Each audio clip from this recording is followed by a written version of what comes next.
action.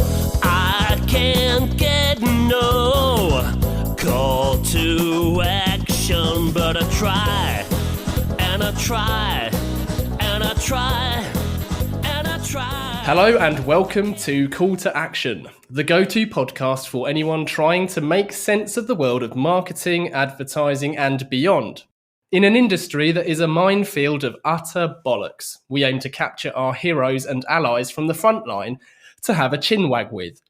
It's like Pokemon Go, with the single but vital exception that it's not a short-term bandwagon of shite. It's brought to you by Gasp, and I'm Giles Edwards, co-founder and MD. Today, I've caught Di Wilkins. After an early career as a golf pro, Di joined the agency Critical Mass 21 years ago and never left, rising to the position of CEO and helping them win clients like Apple, BMW and Citi. Sporting one of the strongest drives in the industry and a slayer of industry jargon, Di is a special kind of leader. She has helped Critical Mass grow to nearly 1,000 people across 12 global offices, whilst creating a genuinely special work culture that is best showcased by a vast swathe of industry accolades this year, including Best Agency to Work For and Employer of the Year. But it is her work to come that is arguably the most exciting, as she is a champion for diversity and inclusion, genuine purpose, and giving back. Di says, "A void in leadership is almost like a beacon screaming for me to boss people around, to take charge." Welcome to the show, Di. Thank you, Giles. Right, 7 quickfire questions then. Mac or PC? Mac. Reading or writing? Reading. New York or Stockholm? New York. Michelle Wee or Tiger Woods? Michelle Wee. Nissan or BMW? Both. Justin Trudeau or Justin Bieber? Trudeau. Brand purpose or brand building? Purpose. Fantastic. So, Di, can you tell us, what was your first job and what was your first marketing job? How did that all start? So first job, I did a lot before I got anywhere near marketing, and it was one of those kids that somehow always had jobs. So my first job was working as a shop sort of sidewalk sale bodyguard at the age of 11. Just sitting there making sure people didn't swipe the sweaters at this little retail shop where I grew up. And then, I had a whole bunch of kind of summer job and after school kind of jobs, from, being an errand runner for my dad's office, to scooping ice cream, working at the local ice cream shop, to working in the hardware department at Canadian Tire, to then I really got kind of caught up in the golf course and worked both in the pro shop and or on the grounds crew, basically all the way through college, all my summers, and even waitressed for special events at the golf course in the winters when I was home from college. So it by the time I was about, I would say 16, other than the hardware thing during the school year, I was pretty much a golf course girl. Wow. And so was golf a real passion from that early age? My dad, was a big golf guy and very involved with the golf club. And so I remember, hanging out there as a little kid. My brother and I would, wash the wall with toothbrushes that were out there for club cleaning and stuff, and just hang around as like 5 and 3-year-olds kind of thing. But it was when I was about 13 was when it really, really clicked for me. And I decided, I played every sport. I think was quite a sporty kid and certified tomboy, and then sort of fell for golf, and gradually throughout junior high and high school weaned myself off of most of the other sports and dedicated myself to golf. It just that's all I wanted to do. That's all I wanted to talk about. I was still involved with certainly school and everything else, but that was my sport. And I understand that you were quite, and probably still are quite, the gifted golfer. I was never gifted. Thank you for saying that. I wish I was gifted. I was the hardest working golfer that I well, other than one exception that I grew up with. I didn't have a tremendous amount of natural ability, but I was extremely driven to do it. And I don't play much. I played about one round a year for the last 25 years. So after college, I ended up getting chronic tendonitis on both my wrists about halfway through college, where I was playing, competitive amateur golf in the summers and NCAA golf in the school year, and it just got to where I couldn't. I was in agony all the time. I couldn't play enough with my injuries to really be good. And real truth be told, I was never good enough to make the tour, and I have never been able to putt. Which is pretty darn essential. So I was never going to make it, but I held out the pipe dream as long as I could, and it was an amazing way to get an education and to build a set of friends that I'm still friends with to this day that were from all over the place. Was also probably the only feasible way for a teenage girl from Medicine Hat, Alberta, Canada, to end up in Mobile, Alabama for college. So it was just it was a whole new world and a whole new set of people, and a great sort of growing independence lesson in life, to go just that far away from home to a place I really didn't know, with nobody I'd ever met before, and make a go of it. So I'm very, very grateful to golf, despite not playing it so well anymore. And was it hard to let go of golf then? I think I'm in hindsight, I'm glad I had the injuries, because it wasn't. It hurt so much to play that it actually was not as hard to give up as if I had to face facts and admit that I wasn't good enough.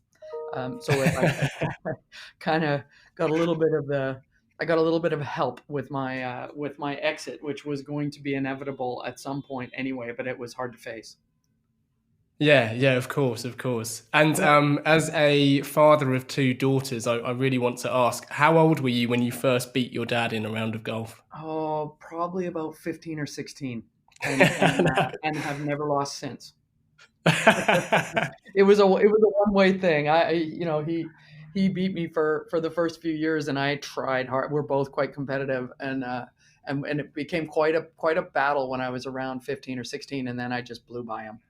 And Amazing. Never kind of looked back. Although I don't know anybody that would be prouder of what I was able to, sort of do in golf, and, well, frankly, in life and stuff, than my dad. So he while the first time might have stung a little bit, he quickly went from greatest competitor to biggest fan.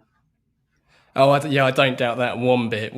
And then, so from that moment on, then, so from releasing the golf clubs to where you are now, there must be, a fairly sizable gap in terms of how you began to where you are now. So can you tell us a bit more about that story? Sure. Yeah. I ended up graduating from college and sort of wrapping up my dream of golf all at the same time. And I had a degree in English literature and a minor in French, and had no idea what I was going to do. And because I had been so focused on the golf thing. So I ended up, taking the GMAT and getting a scholarship offer to do a master's in an MBA, where I was already going to school, and a fellowship with the head of the marketing department. So, and he liked the fact that I had an English degree and a writing background and that sort of thing. So it was a great opportunity. A lot of my friends and teammates and stuff were a year or two behind me anyway. So I just kind of thought, well, this is cool. I'll get a free master's and hang out for a couple more years with my buddies, and get published, and that'll be that. And I did. And then somewhere just before I was set to graduate, I met a guy who is still my husband today. And he was back home in Medicine Hat, of all places, after being that far away from home for 6 years. So we, took some time, backpacked Europe, and then and I ended up kind of hanging around in Alberta for a while, teaching kids that wanted to be golf pros, and running a golf academy, and just kind of biding my time till he finished his master's degree, and then we were gonna move to Europe and move to Spain and teach English. He had a German passport, and I was gonna mooch around off him, kind of thing, for a little while.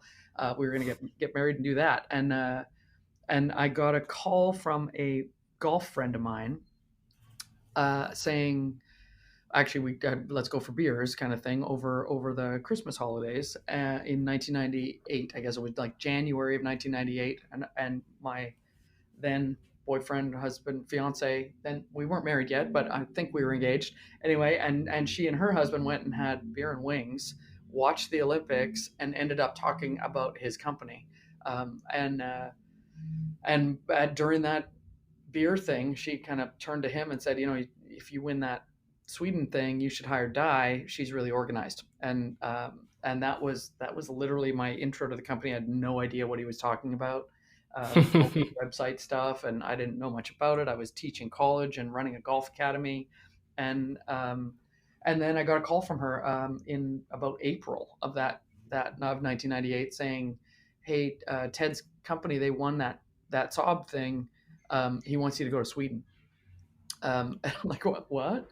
And she's like, "Yeah, come go see him next week, and talk it over, but he's decided you're going," which is a very Ted-like move without consulting. And so I did. We shifted the date of our wedding to accommodate starting my job at Critical Mass, and went off to Stockholm and worked with this amazingly talented group there were about 12 Canadians that went over there in summer of 1998. And that was kind of the beginning of that. We were a subsidiary of Critical Mass, a joint venture between Critical Mass and Low Brynfors in Stockholm at the time. And that was the beginning. I had a couple of years there, and then back to Calgary for 15 years, and I've been in New York for 5 now. And I'm still in that same first job in a lot of ways. That's amazing. So the point, you're probably aware why I like to ask this starter question, simply because so many people, young people specifically, are understandably anxious how to go about things the right way. So the assumption that people step out of a shiny university or college straight into a shiny agency career, for you it was a golf via a detour of beers and wings, and then and then to Sweden, which is amazing. Not the most I guess planned or direct route, certainly, but I really think, and we've been leaning really, really hard on our organizational values, and they align very well with my personal and the rest of the leadership team's personal values too. And I think, in hindsight, and I didn't realize it was happening at the time, but I think if you can find a place where you are, you feel like it's more than just a job. For me, Critical Mass has never just been a job. It is a tremendous circle of friends. It is a place of great, sort of amazing people, great support, the ability to work across. I mean, one of my favorite things about agency life is I've, over 21 and a half years or whatever, learned a lot about a lot of different industries, a lot of different companies, a lot of different technologies, certainly creativity in everything. I'm surrounded by these uber talented, multidisciplinary people that are expert in so many different things. And I get to wear jeans. And it just, every place in the industry kind of offers a lot of that stuff. But if you can find the one that just feels like more than what you got to do to get somewhere else, like that you can take some time and enjoy the journey a little bit. I sound like a really old person, and I feel like a really old person in this industry sometimes. But I think it's a magical thing when you find your new set of best friends and your support network at work and after work, and feel like you're doing a good thing and amazing work for great clients. That is more than a job, and that's what I've been really fortunate to find here, and what we strive to create for as many of our staff as we can.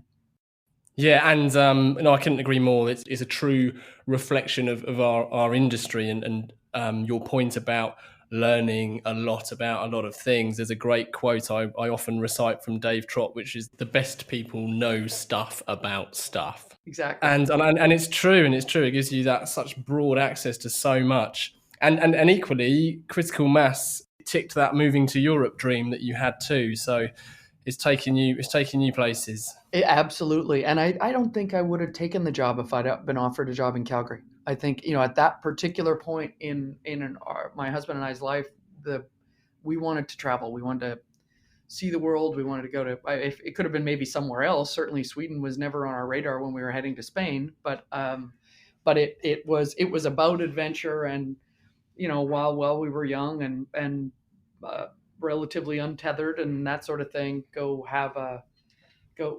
see something new and try something new. And I think I got just exceedingly lucky that there was an opportunity like this heading to Europe at exactly the right time for me. You sound like a much more intelligent version of me, because I'm constantly telling people. I mean, I had a stint in Spain, but equally a longer stint in Indonesia, and it wasn't planned; it just happened. And I'm constantly telling people who are less tethered to just do stuff, to try stuff, to go places and see what happens. There's a fantastic quote of yours, which I was originally going to use in my introduction, but I thought I'd save it back, and I'm pleased that I did. But I understand when discussing the industry in general, in terms of when you first started, you said you had the benefit of being absolutely clueless, which I think is wonderful, because it's that, I suppose, innocence, if that's the right word, to then go in and start questioning things that people who are more seasoned or familiar with the industry have had, not beaten out of them, but they're less inclined to interrogate things. Absolutely. Yes, I definitely have said that, and probably still do some days about myself. But I firmly believe that. I mean, I was fortunate in 1998 when I started that nobody knew anything. I mean, everybody was clueless, so I didn't quite stick out as much. But I think that coming at it with fresh eyes is critical. I mean, we actually invest a lot of time and a tremendous amount of energy and money every year in our intern program for the exact same reason. I mean, that getting this, we love in the summer, this past summer, we had 59 interns across 5 offices. And we call it intern season. It's a phenomenal paid internship kind of program. I think we had this year, I'm going to get it wrong, it was either 6,000 or 8,000 applicants for 59 spots. Wow. And it's gotten quite, and we do a big team competition. So they work in their discipline, but they also work as an intern team and compete. We had a panel of clients all fly up to Calgary, and the team presenters all fly to Calgary and have like a full day sort of open competition kind of thing. It was phenomenal. And that intern season reminds all of us to be curious, to challenge assumptions, to not get sort of the just when you look at something with fresh eyes, you tend to see it differently, and to shake yourself out a little bit of same old by it not knowing. Innocence is a great word. Naivete is what I would have called what I had when I started, but I think innocence sounds much better. So yeah.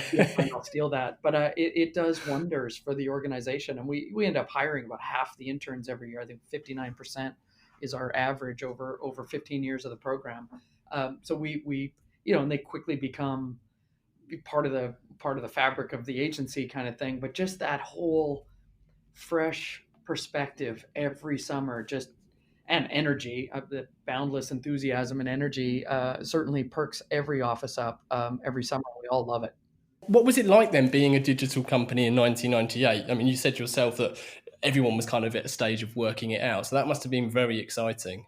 It was awesome. I mean, it was really, we worked nonstop. I mean, literally 20 hours a day, 7 days a week kind of thing, nonstop. Everything was being figured out for the first time. Like, I think everything we did, we started with a blank piece of paper. And the pace was crazy, but the camaraderie was outstanding. At least for me, the 10 or 15 of us that had kind of come over and stuck in Sweden for the long haul, we're so close. We were so far from home, and we were working so hard. And obviously we're in a foreign land and all this other kind of stuff with I mean, amazingly wonderful Swedes around that all spoke better English than we did. But we just formed such a tight group that it was all we did and all we talked about. And even when we weren't at work, we were talking about work. And it was it felt, I mean, certainly on a very small scale, it felt pioneering. Everything we did Mm. had never been tried before, and that was, and now we work our butts off to try and find a thing that's never been tried before, or something that is different or distinct or unprecedented, because the industry has evolved so much. But back then, everything was, and it was a pretty intoxicating environment to be in. And how was that agency client dynamic then, given that the agencies and you yourself were learning new how to use new tools at that time? There must have been a lot of trust between the two sides.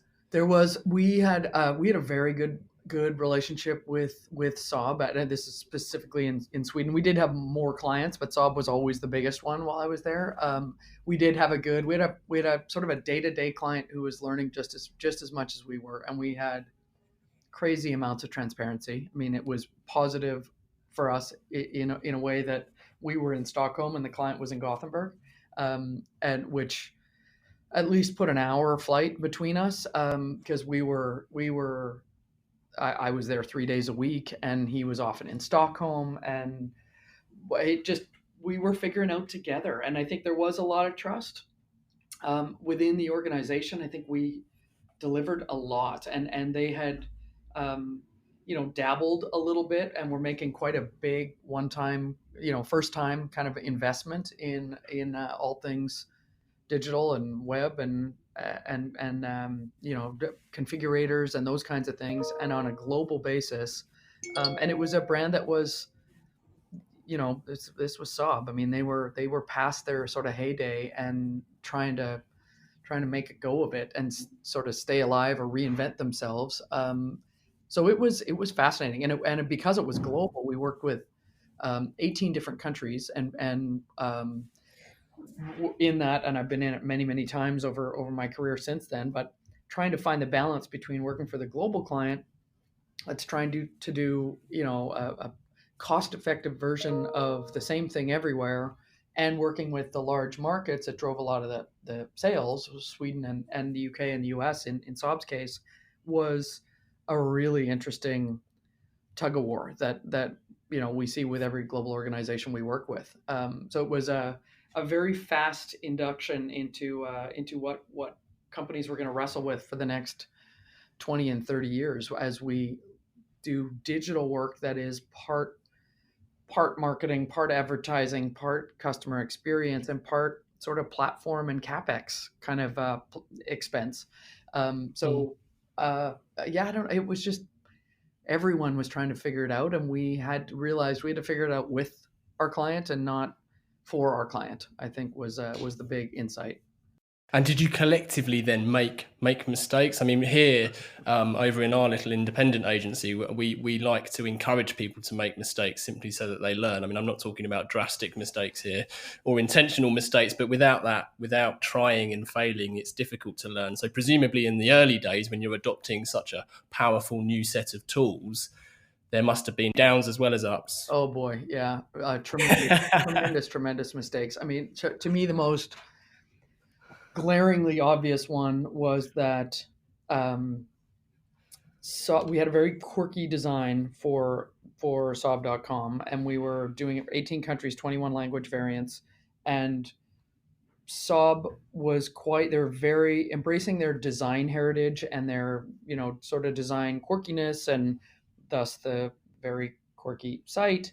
We had not, and none of the team from Critical Mass that I went to Sweden with had ever done anything other than a single US version. So we had no experience with the global kind of platform idea. And sort of collectively, we ended up having Saab sort of insist that every piece of text was in their corporate font, which was not a web-friendly font. So every piece of text on 21 different versions of the site was a JPEG. Okay. So we had to literally export, and we had it all broken into little tiny chunks with this funky design. So we literally spent hours and hours and hours of exporting little tiny paragraphs from Quark into an image, and then with a ferociously complicated naming convention to run 21 different variables, and then having all content, all words on the site as images, which you can imagine what that did for search. Yeah. You couldn't have done a stupider approach. There is no sillier way to do it. And that's what we did. And we maintained that for like 3 years.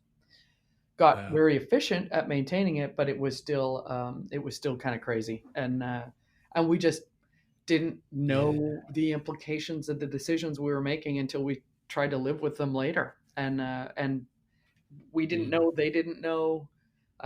So it was that was the most glaringly goofy thing that we did, but there were a million, and really did, sort of learn to go and trying new tech and writing brand new code that nobody had ever written before. And I think, our tech lead would say, I think it'll take a day, and it would take a month and a half, and other things that we thought were going to take a month would take 3 days. And so it was very much learn and adapt as you go. And as I said, the only way to succeed with that is trust and transparency between us and the client, and just let them know everything we're dealing with all day long. That's reassuring to hear. But even that text example, that's only foolish in hindsight, really, I suppose. Plus, I doubt very much you've ever made that mistake again. So there's value there.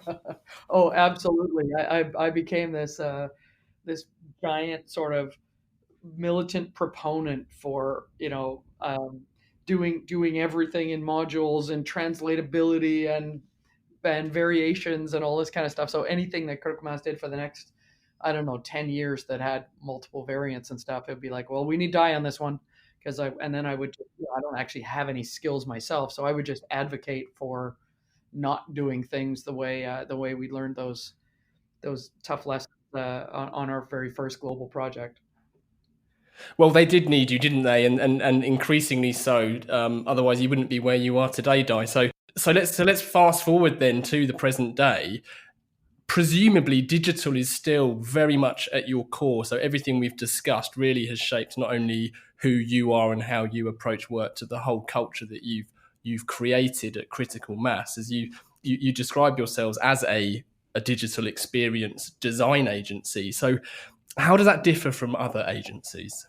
I think we there have been a number of really big shakeouts in the insert air quotes here kind of digital space over the 20 years or so that Critical Mass has been around, and that I've been doing this. And I think we're not the only company that does what we do by any means, but I think we've stayed very true to what we're best at, which really is sort of customer experience and experience design, or we call it experience design with a relentless focus on the customer.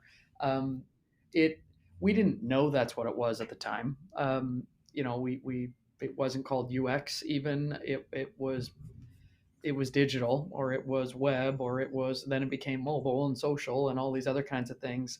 But that's very much our DNA, is to come at it from that mix of strategy and creativity and technology and data, which are some of our key, that with the people that help get it done and run the client relationships and stuff, is really sort of what we still do in terms of the multidisciplinary approach. And so it's sort of figuring out how we can embrace all the new technologies and opportunities that come our way, when that skill set is sort of the fundamental basis of any solution. So we have obviously done mobile, done social, done VR, done AR, some little AI things thus far, and lots more in the works.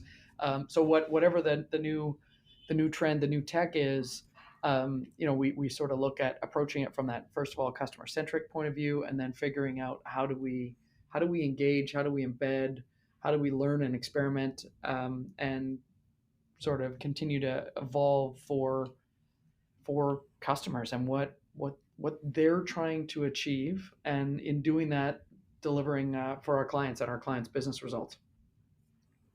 Yeah, and I think that customer-centric, seeing things through the eyes of your customer, is certainly, in my experience, what I see, where a lot of businesses and agencies get things wrong, where they're very quick to adopt new technologies and new tools for the sake of adopting the new, rather than thinking about the customer, which we all should be doing every day, every time we approach a new project, to think, how can this new tool add value to that customer and to this process? I totally agree. And we've never ever been sort of a hot shop that does the super flashy hit or a couple of hits or whatever, and then isn't really around. We're a little bit of a little bit more pragmatic, and certainly long, deep relationships with clients, which certainly helps with longevity.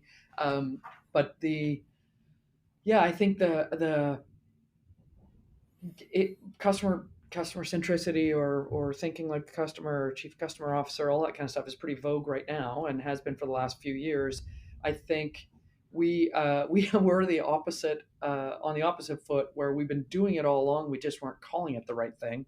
Yeah. And others maybe were talking about it, but weren't necessarily, or still aren't in our estimation, doing it right. And I think we're at a bit of an interesting crossroads, in that we really like to know individual customers. I mean, really try to get into the minds, and from testing and observing and real time feedback from real customers, to trying to get at what's really driving them. That research component and ethnography. And we were in, I think it was 2001, following grocery shoppers around an Albertsons store in Boise, Idaho, not even knowing that was called ethnography. But we were building the e-commerce grocery experience, and we're trying to emulate the way consumers shopped, and the way they considered this product versus that product, and the way merchandising played a role in store, and how would we bring that to life in a digital form. So I think we kind of always, that intuitively, we were building this for them, believing that our clients would succeed and their businesses would thrive if their customers were able to accomplish what they needed to in these platforms that we were building. So very, very UXy. I mean, we do a fair bit of campaign work, and some sort of stunts and physical digital and some of these other kind of extensions, for sure. But the core always kind of was this customer experience stuff. And I do think that's a little bit unique, in that there were a bunch of agencies that started that way, but a lot of them didn't make it through 2002. And another wave didn't make it through 2007, 2008. So I think we kind of got a little bit of there are only a handful or so of us that are sort of at the global scale, able to draw their roots all the way back there. But the interesting phenomenon to me now is data, certainly, and we've heard that word enough in the last 5 years. But how do you take an abstraction of the customer, which is their data, and use it in a similar way to sort of a real, true conversation with a customer? In other words, how do you get to the empathy that you require to truly design an experience for these people from the data? And I think that's that is a big quest in the future of sort of digital advertising, and something we're working really closely with, for AT&T, for example, with Hearts and Science and BBDO and Critical Mass, have come together and are really trying to use the data savvy of the organizations with the brand and creativity, as well as this inherent sort of customer centricity, saying don't just give me data. Let's understand these people and try and put the two together. And it's an interesting question, and when we're doing some amazing work for AT&T that we could never do if it wasn't all three parties coming together in a really tight way. Yeah, I think what you've just said is really important. I find it very encouraging also that you said you were doing customer centricity without necessarily realizing that's what people were calling it, because in truth, I've never really uttered those words before this podcast interview. I would just understand it as research and understanding the market and the customer. So in my MBA, we would just largely say it's about adopting that state of market orientation and accepting that, you know, you're not the market, so your opinion is not only invalid but sometimes dangerous. Right. And then filling that with research, and that research could be any number of flavors. So I love the fact you talked about ethnography. In a previous podcast, Trisha Wang will be doing cartwheels when she hopefully listens to this episode, but filling that with data and any other intel that you can get is so vital for pretty much any agency of any discipline, I would suggest. So that was really, really great to hear, Di. Oh, great. Well, yeah, I think we've been espousing that type of line of thinking for quite some time, but we really are only the last couple of years sort of having the industry kind of come up with the language that we were lacking almost for 20 years. Yeah. No, I mean, clearly you have been doing that since you began, and that's what's so wonderful. But I wonder then, if I can ask you, do you think this is perhaps something that more agencies or most agencies don't perhaps adopt and are perhaps too quick to rush to whatever tactical execution they might think is appropriate without understanding the customer and seeing it through the customer's eyes, as you said? I think most agencies, certainly most of the agencies that we are working with or seeing in action or pitching against, that sort of thing. I think everybody is certainly striving towards more of an understanding of customer.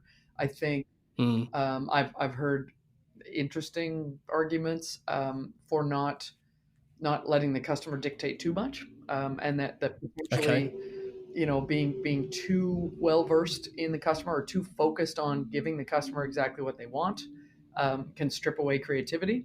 I don't necessarily believe that, but I understand the need to be careful that it doesn't. I don't think you can ever know too much about your customer, but I do think that just sort of meeting an expectation might not be enough when you could actually exceed it. Yeah. That makes sense. But yeah, I think everybody's kind of aiming for that. I think customers kind of the new black in terms of what people are talking about, and I feel quite fortunate that we have so many years of history to sort of lean on, that it's built into the fabric of how we approach work. And I think we see mixed results when agencies that don't have that as their core fabric try to do it. And hey, there's a million things that aren't in our fabric that we don't do so well when we try to do it too. But I think I definitely think there is much more of a demand and requirement from clients to bring that customer centricity to bear. And if it's not sort of how you've approached things before, there's quite a steep learning curve and a lot of mistakes to be made, I think, by some of our competitors that don't really come at it that way historically. I think that comment that you referenced there, people saying you shouldn't let the customers necessarily dictate. I think I understand perhaps what the intention of that statement was, or I'm being sympathetic to anyone who says it, because I know Henry Ford famously said, if I asked people what they wanted, they'd have asked for a faster horse. So I think it can maybe block innovation if you just deliver what the customer expects. But that's maybe, if we're talking a literal product or service, literally, rather than what they're hoping to achieve, because of course a car works for the latter but not the former. Totally agree. And I think that we're not necessarily I don't think we're trying to ask customers to tell us the answer. I think we're trying to understand customers as well as we can, so that we can use that empathy to come up with something that they don't even expect, that meets their needs even better than what they articulate. We're not saying, hey, how should this buy flow work? We're saying, when you go to buy your iPhone, what are you considering? Or those kinds of things. So we're certainly learning from the customers at a more abstracted layer, so that our experts, our multidisciplinary experts, are coming together to come up with a solution, and then we're testing it.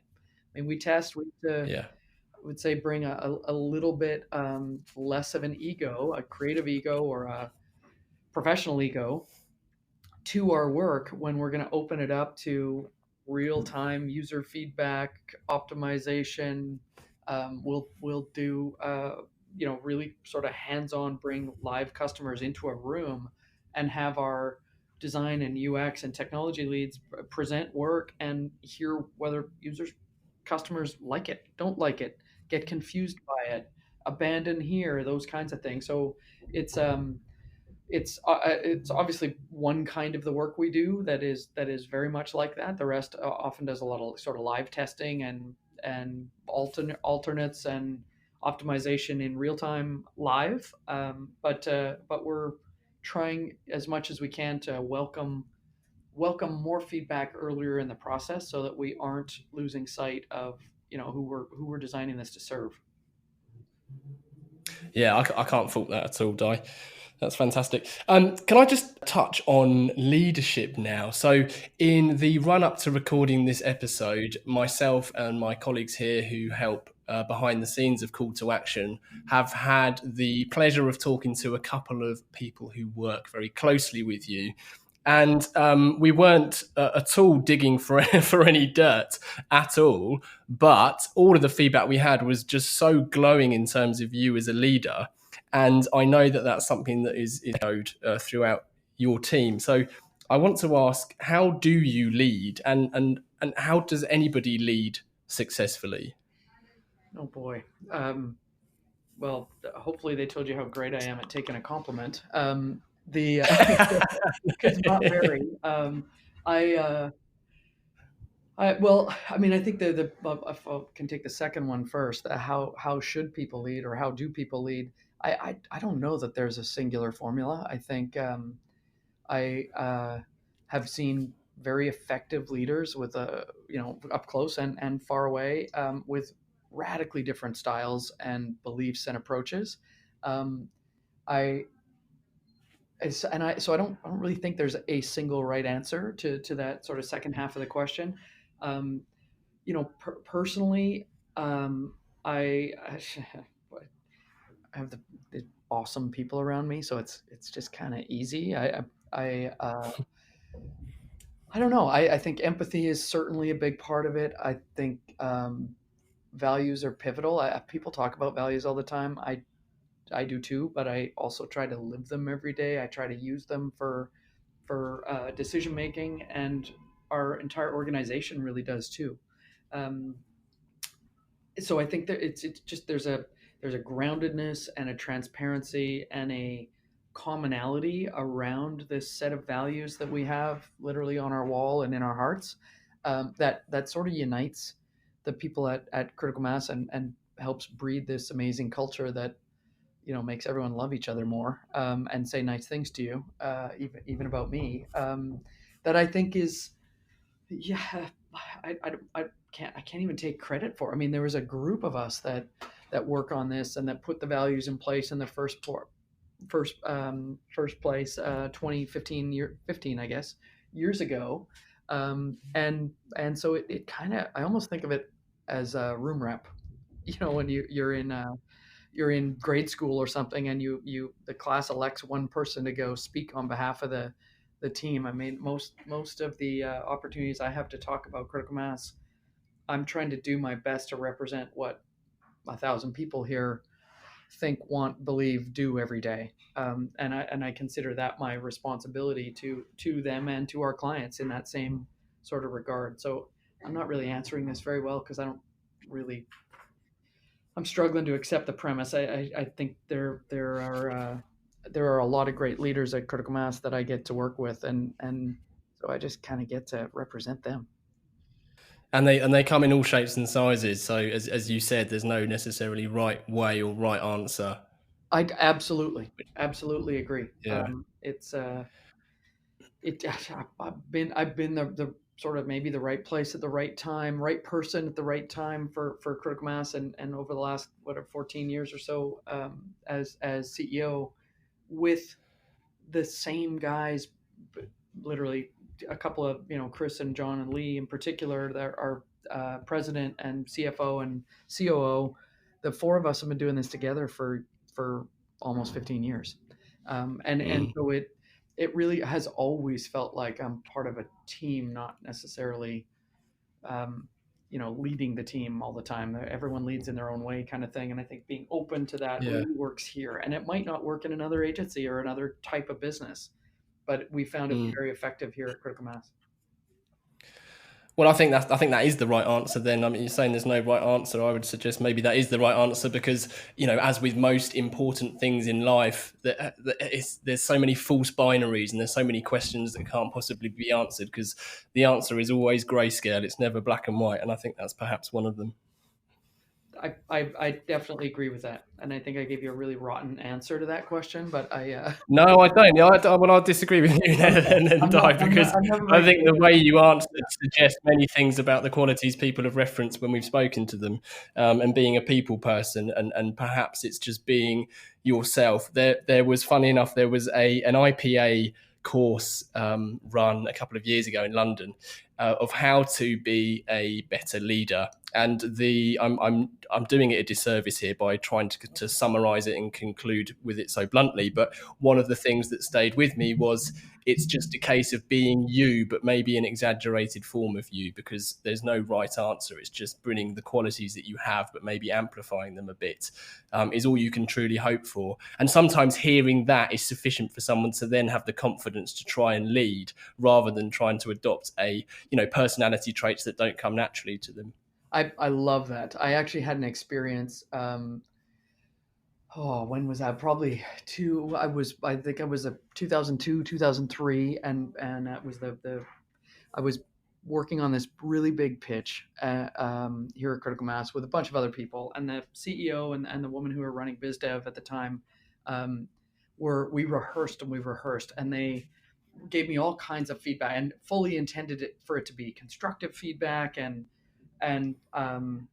I had been working quite a lot more on my own kind of thing without that feedback, and at leading in Sweden, where I was kind of in charge, and so all of a sudden I'm in this different context, and it's a very big deal, very big pitch for the agency, and I was critiqued to the point where my actual presentation in the pitch was, I want to say, awful, maybe just shy of awful, and I was so uncomfortable and so thinking about, don't say so often, or don't, like all the little tips and tweaks, and make sure you don't look over to that side of the room as much as you do, or whatever it was. And I was so in my head about presentation style and the way I was saying things that I completely sort of was uncomfortable and botched it.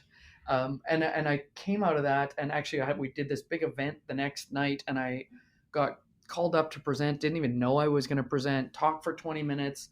And the same CEO who was at both, my boss who was at both those scenarios 2 days apart, came up to me after and said, "How come you were so great tonight and so terrible yesterday?" In a nicer way than that. And I said, because tonight I wasn't prepared and I was just me. And I spoke from the heart, and I knew what I wanted to say, and I was far less concerned about, whether how many 6-syllable words I get in there, and far more concerned about getting the right point across. And that's just how I work best. And I didn't Yeah. realize it myself until we had that conversation. And since then, I've just openly abhorred fakery and never been much for it myself, and certainly not successful being it myself, and have really leaned into that. If somebody doesn't like or appreciate or want to work with me and my style, then maybe it's not a fit. It's not something I should change my style for. Um, not that I don't want to listen and learn and empathize, but I'm I'm I'm not the most polished person in the room. I never will be. But I'm probably gonna end up being your friend for 20 years. So I hope that makes up for my lack of smooth. Yeah, well, there you go. I think, yeah, that's brilliant. I mean, you can metaphorically polish many things, so I don't think polish is always what people are after. I agree, and I think we have plenty of people in this business that sound good and don't have the heart to back it up, and I think that Oh, yeah. the industry's been trying to change for quite some time, and I don't mind being called refreshing, which is the nicest way people can say you're kind of clunky. in how you express yourself. Yeah, refreshing's nice. We're always told we're very different, which I think I can, if I think about it too long, I can take as a negative. But actually, if we're not the same as everyone, then I think there's definitely a positive there. I think so too. Yeah. So then let's talk about industry change. So accepting, and you've referenced the team that you have around you very proudly and very fondly. And I accept that it's almost ironic and sad that this even has to be a question or a topic in itself. But with our culture and diversity, specifically gender lens, if we look at your senior leadership team and your employees and your creative department, statistically, you have a much more palatable split of women and men in your organization. And I believe it's over 40% of your senior leadership team, close to 50% split of your employees, and 43% of your creative department globally are women in the industry. Now, those stats are almost unheard of.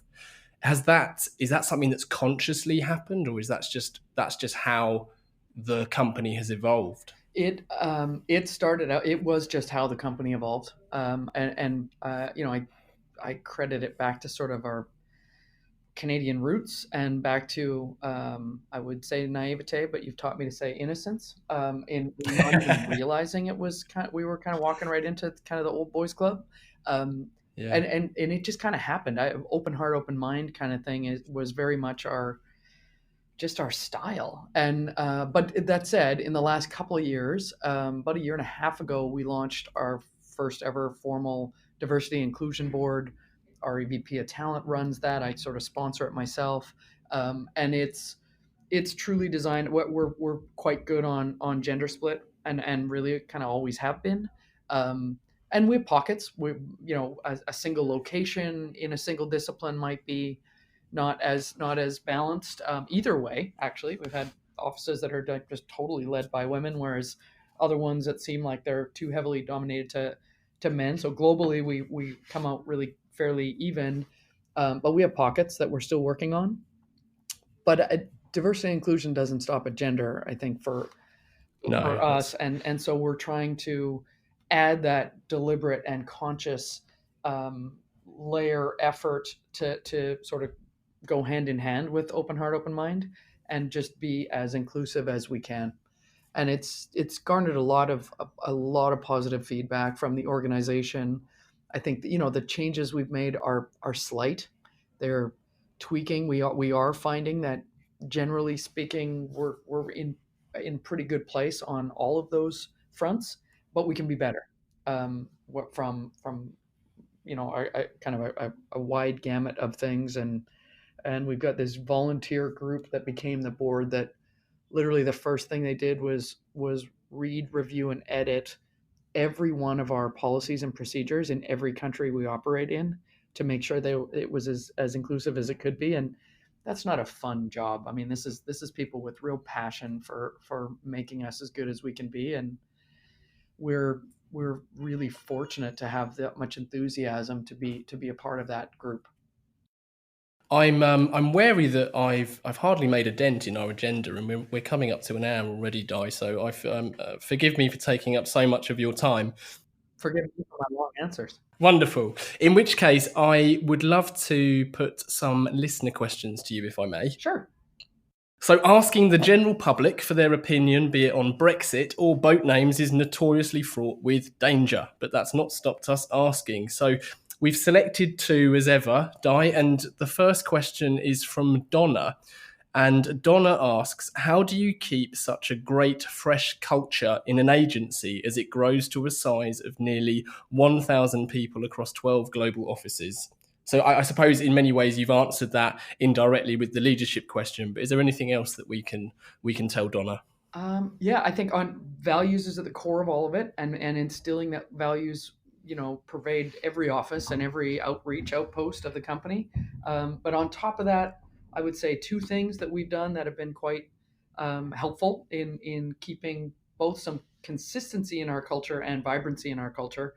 One is giving people in the organization an opportunity to move to the new place and plant those seeds of kind of the critical mass way, the critical mass brand, the critical mass culture. So literally Mm. individuals having that opportunity to go open new offices and go overseas and get a great personal experience, but bring a little bit of tried and true CM with them. And the other thing that we've done that really works well for us is in every location we have social clubs, critical mass social clubs, CM social club, and that is made up of volunteers in each place that are passionate about throwing the parties, bringing in the lunch and learns, finding the local speakers, figuring out which charities we're going to give back to in town, and which events we're going to take part of, and which parks we're going to clean, and letting cool, hip, young, local, passionate people come together and guide those, rather than have the sort of top down approach to the social part of the organization, has really kind of allowed for different flavors of a wonderful critical mass culture to evolve around the world, despite kind of getting to the point where we're so big, not so big, but big enough that it's hard to act as one. Yeah, that sounds fantastic, especially the social clubs. It's a lot of fun, and people rotate in and out of them, and as they're going through different things in their life and whatever, they might get too busy, and then new people come on. But it's a great way to keep fresh, and they got a budget and go do it. And there's a couple of events we do globally that we want everybody to do and have some consistency in, and everything else is just, we'll facilitate it, but you run with it, team X or team Y or social club Z. Yeah. Amazing. So question 2 is from Tom, and Tom says, I read about your liquid talent initiative. If employees work off-site completely, how do you ensure they will be productive and basically do what they are supposed to do? Or does it just rely on trust? Absolutely relies on trust. So I would say the productivity question isn't something we worry about at all with our liquid talent. We have high standards for productivity and performance and everything for everybody, regardless of where they happen to sit while they're working. Our biggest push with liquid talent is, how do we make them feel like they're a part of this vibrant culture when they might be working from home in their jammies most days. So it's how do we make liquid talent part of us, a little more of a liquid culture, which I shouldn't say it that way, because we do have propensity to have pretty good parties with a different kind of liquid culture. But just having that connectivity, and we have our own internal award show. We call it the CMEs. We really like naming everything around here, where we bring in all our liquid talent, comes to sort of their quote unquote home office for our CMEs week. And we have a whole bunch of, from account reviews to the programming to the award show itself to the party afterwards, that sort of thing. So it's the one time a year we know absolutely everybody will be in one of the big offices.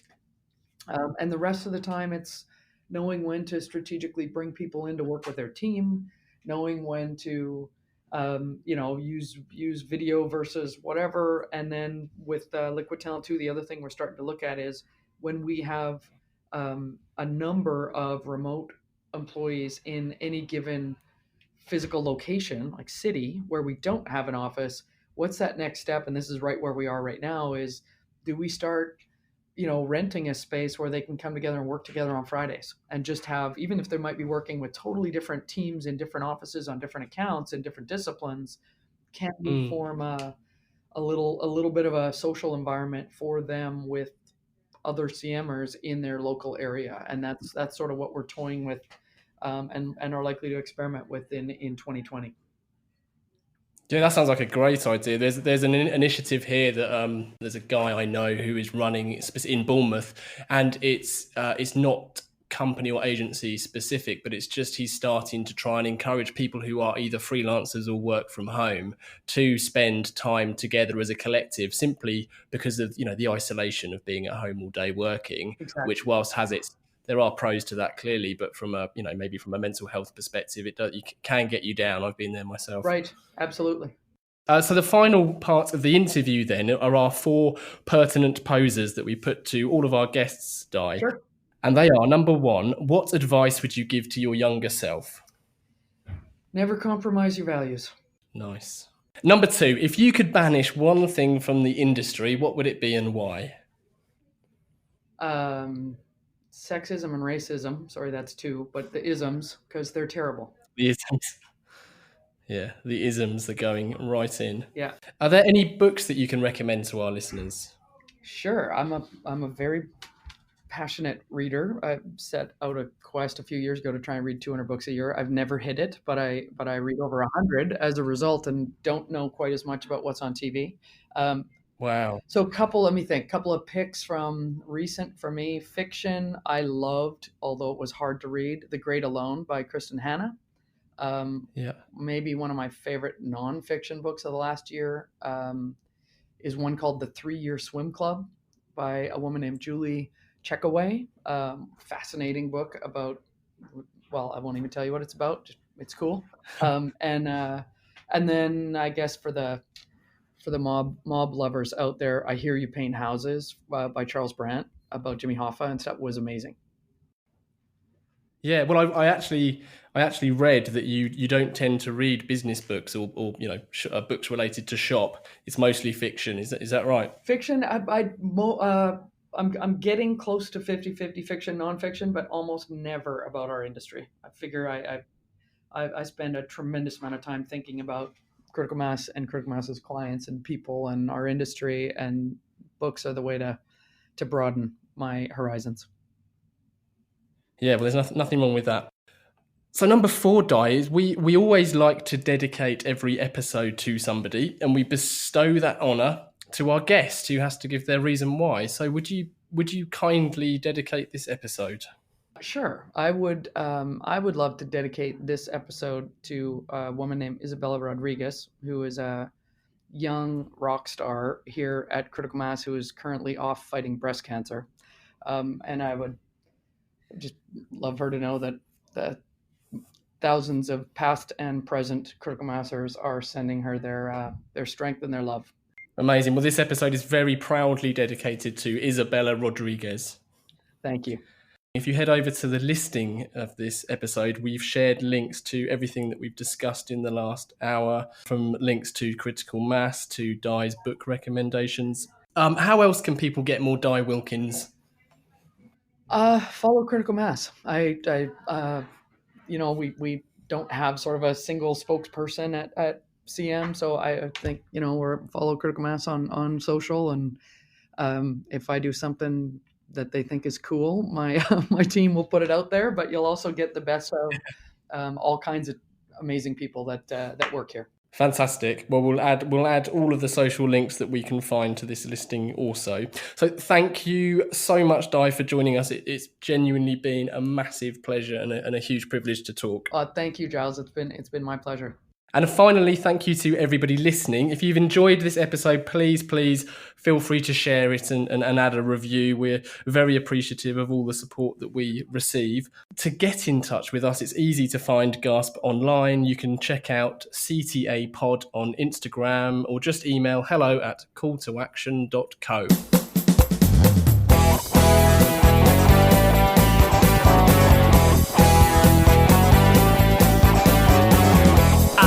Can't get no call to action. I can't get no call to action, but I try and I try and I try